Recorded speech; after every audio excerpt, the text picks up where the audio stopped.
Salut, salut, ici Jules Mwamba. Alors, il m'a été posé la question de savoir comment est-ce que je fais l'incrustation, comment est-ce que je fais pour réussir le chroma key, selon celui qui m'a posé la question. Donc, je ne suis pas là pour vous dire ce que vous devez faire, mais ce que moi je fais.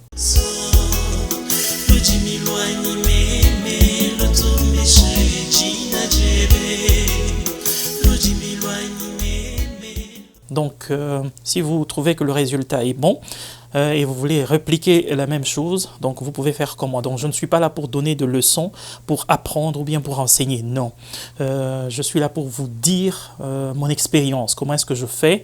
Je ne suis pas non plus un professionnel, je suis un amateur. Et je fais des vidéos à la maison, là. Je suis chez moi. Donc voilà, comment faire pour réussir le chroma key? Comment est-ce que je fais pour réussir, entre guillemets, selon celui qui m'a posé la question, cet effet-là de chroma key? D'abord, pour commencer, voilà, je porte les lunettes. Je porte les lunettes. Il y a beaucoup de lumière autour de moi, mais je fais de sorte que le positionnement des lumières ne puisse pas se refléter dans les lunettes. Hein, que ça ne se reflète pas dans les lunettes et que ça rentre dans les lentilles de la caméra. Je fais ça comme cela. Donc c'est vrai que si je fais beaucoup de mouvements, vous aurez quelques lumières qui vont se faire voir dans les lentilles, mais ce que je fais généralement, c'est que je les place là, à côté. Comme ça, ça fait ceci et ça passe de l'autre côté et ça évite la caméra. Malheureusement, là, il y a des lumières aussi en face, donc je n'ai pas éteint les lumières de la chambre où je suis, de la salle où je suis, je vais appeler ça comme ça. Voilà, donc il y aura des lumières quand même qui vont se répercuter sur ça. Ça, ce n'était qu'une parenthèse. Si vous voulez faire des vidéos et que vous portez les lunettes, comme moi, ce sont les lunettes pour me protéger des lumières bleues de l'ordinateur, parce qu'il y a beaucoup de lumière, ça va me mettre mal à l'aise. Je mets ces lunettes là. Donc voilà, pour commencer, la première chose que je tiens en compte, c'est la lumière. Comme je le disais d'ailleurs, j'avais déjà commencé à parler de lumière. Alors, je m'excuse. La lumière doit être homogène. Homogène par rapport à moi? Non, par rapport à l'écran qui est derrière. Donc, il faut que le vert là soit un peu partout, que cette lumière là puisse être... Là, par exemple, il y a une légère différence entre les bords et le milieu. Pourquoi? Parce que j'ai centré les lumières, voilà, comme cela. Mais ça ne va pas influer beaucoup sur le résultat final parce qu'il n'y a pas beaucoup de différence entre les bords et le milieu. Et ce que je fais, c'est quoi? Je vous l'avais déjà dit, j'ai mis des lumières de l'autre côté et de là, de l'autre côté aussi, pour me prendre un peu, moi, et aussi prendre l'écran vert. Voilà, l'homogénéité de l'éclairage, c'est par rapport à l'écran vert, pas par rapport à moi, parce que je ne veux pas avoir l'effet d'une image 2D, d'une image un peu comme des dessins animés. Non, je veux une image avec des reliefs.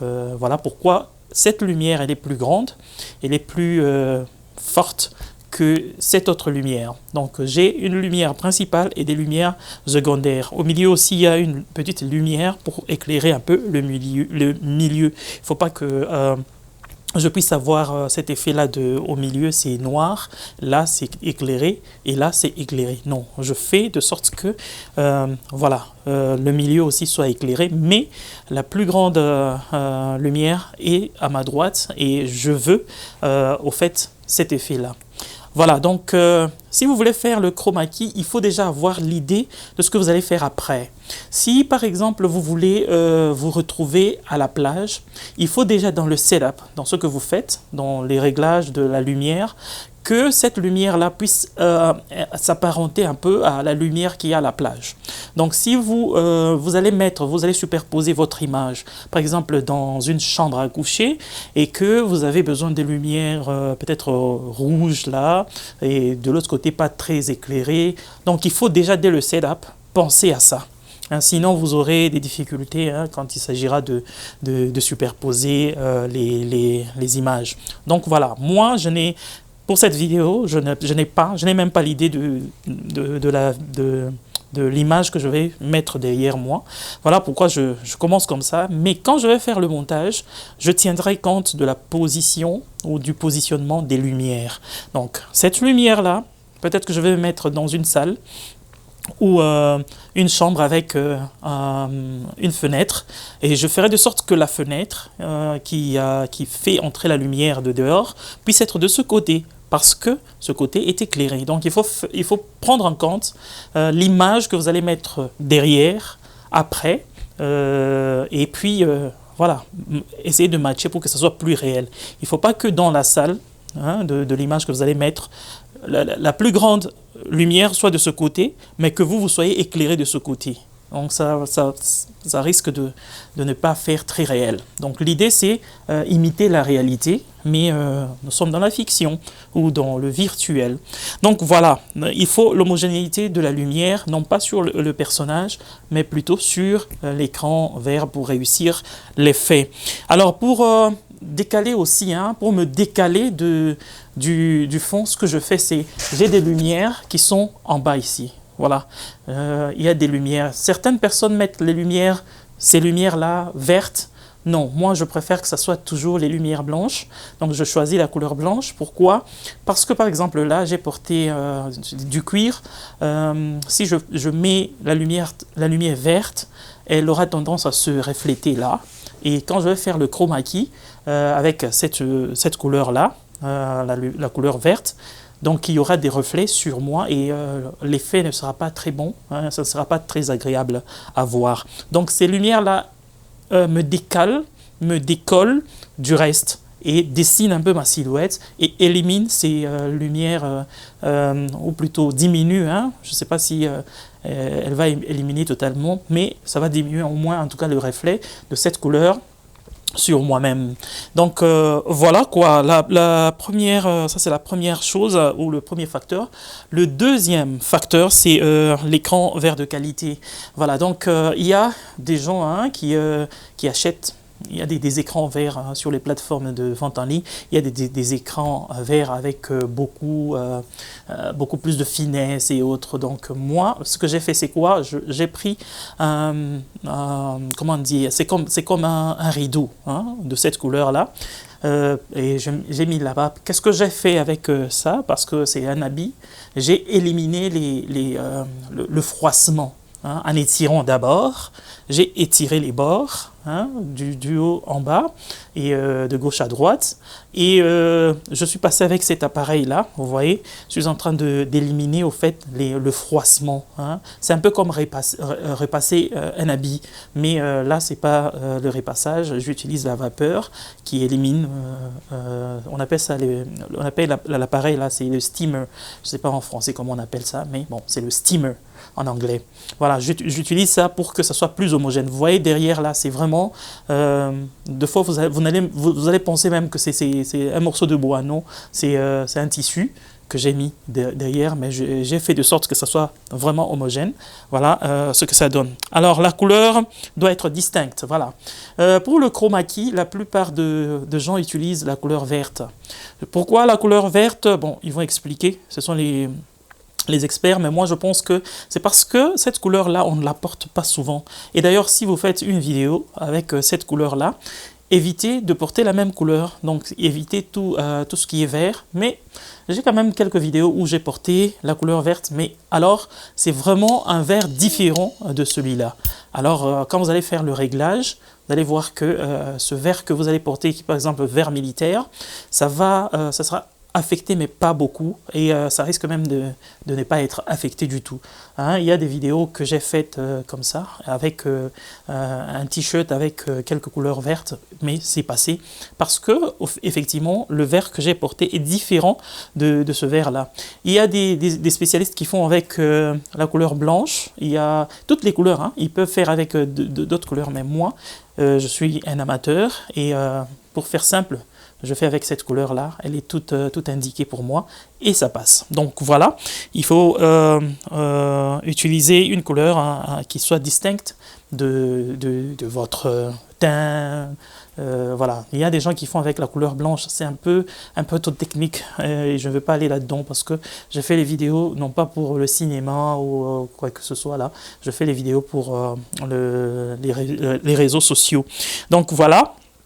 Il y a une autre chose, quand je viens de toucher les cheveux, je viens de vous rappeler qu'il y a un autre réglage, hein.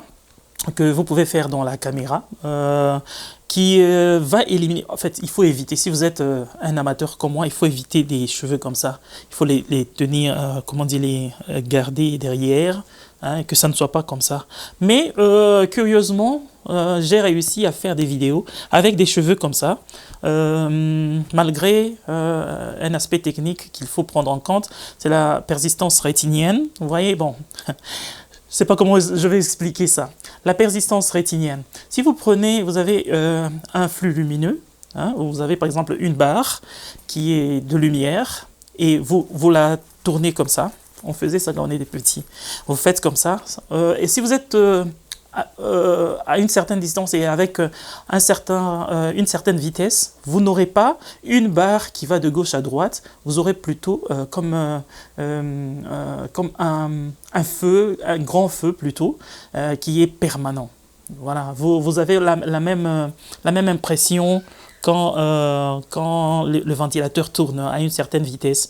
Vous ne voyez pas les pales là, vous voyez juste quelque chose, vous voyez juste un cercle.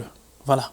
Vous pouvez aussi avoir, vous comprenez ce que je dis, vous pouvez aussi avoir le même effet avec une voiture qui passe à une certaine vitesse. Quand vous regardez le pneu, vous avez l'impression que le pneu est statique. Non, ça tourne, mais c'est à une certaine vitesse. Mais l'œil humain est fait de sorte que à une certaine vitesse, vous ne remarquez pas au fait que ça tourne, le même point revient à une certaine vitesse. Donc la fréquence peut tromper l'œil.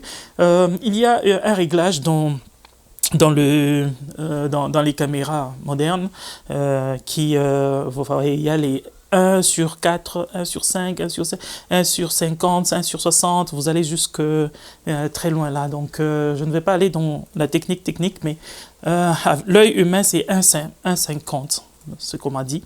Mais quand vous avez par exemple des cheveux comme ça, et vous voulez faire le chroma key, vous augmentez. Mais quand vous allez augmenter aussi cette valeur-là, ceux qui utilisent les caméras savent de quoi je parle, vous augmentez cette valeur-là, la luminosité ou la lumière de l'image va diminuer, il va falloir réajuster les choses. Pour ne pas vous compliquer, si vous avez des cheveux en bataille comme les miens, liez-les, hein, faites de sorte que ça ne puisse pas faire comme cela, sinon ça risque de vous compliquer si vous ne connaissez pas comment régler ce dont je viens de parler, ce que je viens de dire là. Voilà, il y a un autre facteur, c'est le réglage de votre caméra. Je venais d'ailleurs de commencer à parler de ça, mais ça c'est pour les experts. Pour nous qui ne sommes pas experts, on va arranger, si vous avez une caméra comme ce que moi j'ai, vous allez choisir une nuance de blanc, faire, comment on dit, correspondre, hein, les couleurs, et choisir, si par exemple vous êtes dans une maison, il y a les couleurs qui vont avec, et c'est expliqué avec le manuel de votre caméra, le manuel d'utilisation de votre caméra. Vous pouvez voir, hein, il y a plusieurs nuances de blanc, selon que vous êtes dehors, vous êtes dans une maison, selon que la lumière ambiante est un peu plus jaune. Vous pouvez arranger tout ça avec les réglages dans votre caméra. Vous pouvez voir et correspondre au fait, choisir plutôt la nuance du blanc qui correspond au milieu dans lequel vous faites. Donc voilà, il y a aussi la distance entre le sujet et l'écran. Oui, c'est moi le sujet ici et l'écran doit être derrière. Il ne faut pas que je sois trop collé à l'écran. Si je me colle, qu'est-ce qui va arriver? C'est je vais créer les ombres. Je vais créer les ombres là-dessus. Et si je crée les ombres, l'effet que je vais vouloir avoir sera un peu modifié. Pourquoi? Parce que les ombres vont imprimer une autre nuance sur l'écran.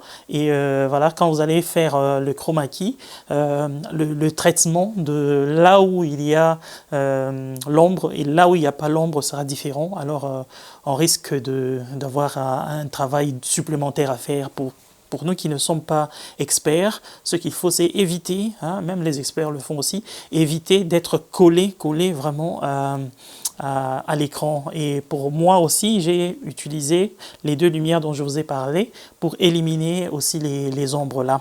Donc voilà, il ne faut pas être trop collé. Il y a même certains qui mesurent, hein, mais moi, bon, Comme je l'ai dit, c'est l'intuition. Je vous dis ce que je fais et moi, je fonctionne avec l'intuition et il y a certaines personnes qui disent que ça fonctionne bien. Donc voilà, il y a aussi l'étalonnage, hein, l'étalonnage dans votre logiciel de montage pour ajuster les clés chromatiques en fonction de la couleur spécifique de votre écran vert. Donc, il y a, dans les logiciels de montage certains boutons automatiques, vous pouvez juste appuyer là-dessus et puis ça fait de soi-même. Mais moi, ce que je fais, c'est quoi? Parce que le vert a ses nuances, ce que je fais, c'est que je vais prendre le petit, l'icône là qui est comme un crayon, j'appuie là-dessus et je vais appuyer sur la couleur de l'écran, comme ça, c'est parfait. Donc, ça prend la couleur de mon vert à moi. Le vert à moi et ça le fait automatiquement et c'est vraiment vite fait. Voilà, il y a la post-production, effectuer les ajustements précis lors de la post-production pour affiner la clé chromatique et corriger les imperfections. Voilà, donc un grand travail à faire, c'est aussi au montage. Vous allez corriger certaines choses comme les bords, hein, les bordures là, pour que ça soit plus correct.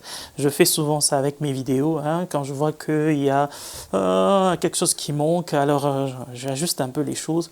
Il faut connaître un tout petit peu le montage. Mais avec les téléphones actuels, il suffit juste de... Et puis ça vous fait facilement. Seulement, il faut que ce que vous faites au préalable soit bien fait. Hein, pour que après vous ne puissiez pas être devant un fait accompli ou que ça vous demande beaucoup de travail à refaire ou à faire. Donc voilà, c'est ça ce que moi je fais pour le chroma key. Et voilà, et si vous trouvez que c'était informatif, n'oubliez pas de partager et de nous faire savoir que c'était bon. Mais si ce n'est pas bon, vous pouvez aussi nous dire non, vous avez oublié ça, vous avez dit, vous n'avez pas bien expliqué ça. On tentera de s'informer et peut-être de revenir avec une autre vidéo pour voilà, donc éliminer les zones d'ombre. Mais si nous ne connaissons pas et que vous avez vu que vous connaissez plus, vous pouvez aussi nous écrire dans les commentaires. Voilà quoi.